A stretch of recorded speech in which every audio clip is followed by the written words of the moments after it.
ভাই ভালো আছেন? আলহামদুলিল্লাহ ভালো। ভাই ওই বাড়ির থেকে পেঁয়াজ নিতে বলো, পেঁয়াজ কেজি কত ভাই?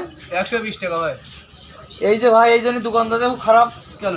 খুবই খারাপ। আপনি আপনার ছেলের কাছ থেকে কিনলাম আজ থেকে 3 দিন আগে পেঁয়াজ, 3 দিন আগে 80 টাকা। ক কেজি? 1 কেজি নিয়েছিলাম। আচ্ছা 40 টাকা দাও। এগুলো তো করা যাবে না। আমি কাস্টমার 3 দিন আগে নিয়েছি 80 টাকা দিয়ে। দাও শোনো, ছিলে পিলে ফাঁকি দিছ?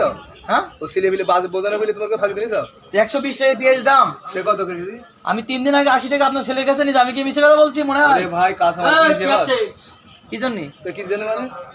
3 দিন আগে নিয়েছি 80 টাকা দিয়ে। আপনি এখন 3 দিন আগে নিতে না, এগুলো করা যাবে না ভাই। না, কাকাটা বাবা সর না। আপনি কি আগের দিন পাইছেন? আগের দিন পাইছেন? আগের দিন পাইছেন?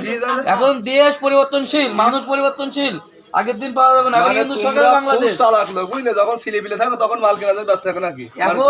এখন হিন্দু সরকারের বাংলাদেশ, প্রতিটা মালের দাম নিয়ন্ত্রণশীল। ঠিক আছে, পেঁয়াজ